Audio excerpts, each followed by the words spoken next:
The 80% is brought to you by Axonify. To take your frontline training to the next level and drive results for your business, head over to axonify.com.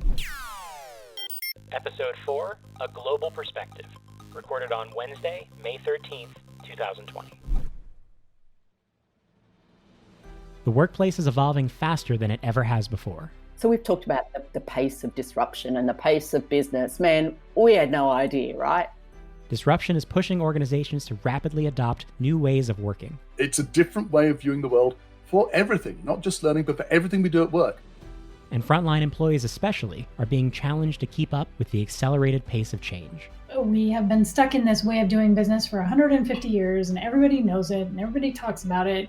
And within the space of 2 weeks, everybody had to redefine how they did things. So how are organizations adapting to support their frontlines through this change? Literally overnight, all classroom training was stopped. So L&D folks really had to think about how they delivered learning differently. And how will this disruption impact their practices now and into the future? When you throw people in the deep end and you don't have a choice to handhold or spoon feed them, you get pleasantly surprised by all of these people that had secret hidden talents that you didn't know. I asked some of the smartest people in workplace learning for their perspectives. People generally are learning how to connect and adapt and are trying new things out of necessity. There's this willingness and openness to try new things. Get ready to travel across 5 continents as we explore frontline perception and support across regions and cultures. I'm Donald Taylor. I'm the chairman of the Learning and Performance Institute in the UK. I'm based in London. I'm Hazel Jackson. I'm the CEO of Biz Group, and I'm based in Dubai in the United Arab Emirates. My name's Linda van der Loo. I am a learning innovator, and at the moment I'm situated at my home in a place called Plettenberg Bay, which is in the Western Cape of South Africa in Africa. My name is Dani Johnson. I'm the co-founder and principal analyst at RedThread Research, and I am living in Salt Lake City, Utah. I am Michelle Ockers. I work independently with a range of organisations, predominantly in workplace learning strategy, and I am based in Brisbane, Australia. And I'm JD, Chief Learning Architect at Axonify in Waterloo, Ontario, Canada. Welcome to the 80%, a global perspective. Global frontline training is a big topic, and our friends had a lot of great things to say. That's a really big question. I mean, how long do you want me to talk for? So we started with the current state, before the impact of disruption was felt. How has frontline training been perceived, and how are frontline workers typically being supported? Very often corporate training has either been a reward or a reluctantly pursued obligation. Frontline training, in contrast, in my experience, has more often been linked directly to an impact, a behavior, a result that affects the business. I think it depends what frontline environment you're talking about. Certainly with the manufacturing, a lot more on the job as opposed to pulling people out into classrooms. About the only time I see people in manufacturing being pulled out into classrooms is when new production lines are being rolled out, new equipment, and there's sort of a more intense period of education. In the region, particularly, there's a lot of hospitality and retail out here. And those frontline employees have normally gone to an internal training center with internal resources, typically more classroom-based, but some of it on the job. If you're talking more about contact centers, for instance, what I see is often a lot of time in classrooms when people are going through induction process when they join contact centers. Training approaches clearly vary by use case, but they're also informed by regional and logistical factors. You have to pay people to do the training. They're not salaried, they're usually hourly workers. And then in some situations, you've also got unions to deal with. So it's much more complicated. It seems to be, in the past, it has been a little less robust, I would say, and a little less focused on the future, more focused on the here and now, exactly what you need to do for your job. I think one of the things that's unique about the United Arab Emirates is it's quite small. We've got just nearly 10 million in population, but you can drive from one end of the United Arab Emirates to the other in a day. So typically, face-to-face has been the preferred way of doing any learning, and tech has always been seen as a secondary option. Certainly from a South Africa perspective, we have different challenges around digital and technology. We don't have the big 3G, 4G, 5G networks. So we did need to rely heavily on people coming into a classroom. At the same time, if there was bandwidth, you were competing with the banking business for learning bandwidth. Culture also plays a role in how you support your frontline. In some environments, literacy and education levels are an issue. In some frontline environments, I'm from the English-speaking world, so where English is a second language. And there's a great British tradition of amateurism, that you pick it up on the job and you sink or swim. It's obviously a pretty appalling way to get people to learn things which are rather important. You go through all that business of recruiting somebody, and then you just see if they can sell shoes or not by watching them sell shoes. So what's made training hard is these poor frontline team members are struggling with, not only must I remember maybe the company policy and the product and the information, but I must also apply it to a multiple different range of customers and their own preferences. And that just makes it so much harder. But there are two challenges that really stood out when it comes to frontline training. The biggest one was time is an issue. Frontline workers are needed on the front line and they're not needed in the classroom at these training centres. It's always done with people who are short of time. And the idea is to get this important training done as quickly as possible to get people back to the workplace. And that contrasts with how a lot of other training is done in the workplace. And if you can find the time, then there's the question of access and value. When you got them into the training, we needed to make sure that the training was relevant, was applicable, and was something that they could take back into the frontline space. I think sometimes we don't make it easy enough for people generally, but in particular for frontline workers, to find what they need. Very often, frontline staff are in industries where you've got a high turnover of staff. The key thing is always to make them feel it's worth their own while doing the training and to put as few obstacles as possible in the way of doing it. These challenges can ultimately limit the impact of frontline training, regardless of format. How well it's done, depending on whether it's just, hey, Joe over here has been working here for 5 years, he'll just take you on a walk around, or whether Joe's actually received some sort of support in how to effectively instruct and demonstrate on the job. Even when they have been able to get into the training room, it's not been as effective as frontline learners really want it to be.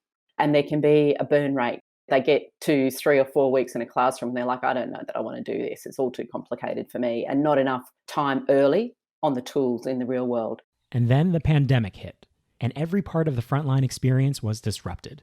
The talent development industry shifted to talking about working from home and online courses.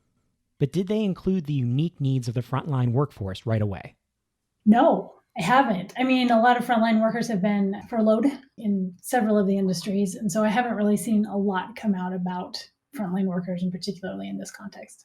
I think it's short-sighted for sure. We're relying on frontline workers to keep the economy moving right now. To just tell them to do their job without the help that additional learning could provide, I think is really short-sighted. Many L&D teams were caught off guard. After all, no one plans for disruption like this. But some were able to respond quickly, and that's because they were already open to new ideas. I've seen a very mixed bag in terms of the involvement of L&D professionals in helping their organisation to respond and how well they rose to that. But many did rise very well to that, and they didn't rise to it through formal training programs. They rose to it through being adaptive and responsive and getting close to people in the business and finding out what they needed right now and supporting them with that right now. By its very nature, this disruption has the ability to fundamentally change people's behavior. What we're living through right now is an experience that is unique for two reasons. Firstly, it's massive and it's communal worldwide. There are something like 2 to 3 billion people in lockdown right now. Now, that's just extraordinary. We've never had anything like that before. The second thing is it's going to last a long period of time. It's going to last at least months for most people. Now, that means you're having people going through a prolonged communal experience together. When they come out of it, they will have developed different habits. And the key different habit, I think, that most people are going to come out of this with, in terms of work generally, not just about learning, is the idea that rather than things having to take place in a physical space, it can be digital. And in fact, I think we'll be so accustomed to it by the time we come out of it. The idea will be that things, work generally, not just learning, can be digital by default. Are we ready for it? I'm not sure. I think some organizations are. I think some will be caught on the hop because they've got great teams for developing courses, but not great teams for supporting learning in a digital world. I think we'll see a leap forward in terms of learning in the flow of work, in better use of technology in learning, and more discrimination and discernment about when to take people off the job and put them in classrooms. and maybe a dual path offering, because for some people, some people have really enjoyed not traveling as much. Some people have really enjoyed reduced commute. And for businesses, there are benefits to people not having to spend so much time traveling. I think there could be these parallel paths being offered where people get the option of doing some stuff face-to-face and some stuff virtually. The speed of this disruption is accelerating changes that were already coming, but are now required. So this rapid adoption has been quite interesting because everybody has been surprised, I believe, by how tech-enabled their teams are already and how easy it has been for people to get used to learning that way. Whereas perhaps countries like Australia or South Africa or in America, they've been used to a little bit more of that distance, and so it's happened before. Here it's been like a wow, mind-blowing awakening of the fact that you can jump on a call and you can learn something and everybody will be engaged, not leaving their desks. So I think that's been a huge regional aha moment for us. From a business continuity perspective, it kind of makes sense after this experience to be constantly thinking about, okay, what if, rather than everything being defaulted to classroom or that being the default. And I've been surprised by how much classroom training was still going on, JD. Like when I talk to groups of people, it's often like 75% of our delivery was being done in face-to-face classrooms still. The longer we are in the virtual environment and we're denied the opportunity to use the face-to-face classroom, the more experimentation will be done and the less we're likely to just default back to face-to-face classrooms.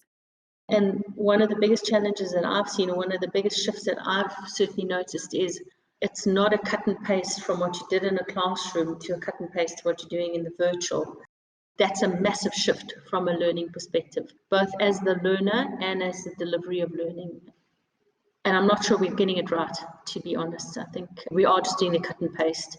And I think in a few months' time, we're going to see reap the rewards of our either poorly delivered virtual classroom or a well-constructed virtual classroom. But this goes beyond just adopting new tactics. L&D must be ready to support frontline employees as their role expectations evolve to promote organizational agility. It would be very short-sighted of organizations to go back and put in place what was already in place before this without rethinking exactly what's going on here. And I think one of the biggest things is understanding the skills that individuals have and the skills that the organization has and the skills that the organization needs, and being able to use that data to move people around to help adapt to external challenges and opportunities, I think is going to be crucial. When you suddenly all hands in, it's no longer, well, you're the receptionist and what receptionists should do is X and you can't answer the phone now. It's, that's Lani. What's Lani good at doing? And what are all the capabilities that we need right now? And how do we juggle that all around? And role titles and job descriptions have pretty much gone out the window. I'm a huge believer that organizations are combinations of individuals with skills that are largely overlooked because they don't fit into the organizational structure and narrative. Changing that organizational structure and narrative is not a function of the pandemic. It's really a function of how the organization perceives and organizes itself. So I think it's very unlikely that this will precipitate a change. I think what will precipitate a change is the fact that some organizations will be born that have a different way of looking at people's skills during this pandemic. They will be more agile, more flexible, more cost competitive, and will put pressure on other organizations to be like them. So I think, if you like, it's a second order effect. In order to be as smart and as fast, you're going to have to recognize people's skills rather than putting them in a box and just regarding them as someone who's going to keep doing their job until they go on to the next job, probably somewhere else. I think there's a tendency to perceive employees as their role right now. And I think that's dangerous. We've done some work on looking at organizations that organize around the work and organizations that organize the work around the people. And in the organizations that organize the work around the people, it gets scary really fast in situations like this when you need to adapt because you've got this whole structure in place and who reports to who and who does what and who you can blame when something goes wrong. But when you organize the people around the work, it's the work that gets the sort of the onus, and the people need to work together in order to get that work done. I'm not a cashier. I'm part of a team that works on a floor to make sure that things happen. I think we need to train our own brains to think differently about what the capabilities are of the people and the work that needs to get done rather than the roles that we think we need to hire for.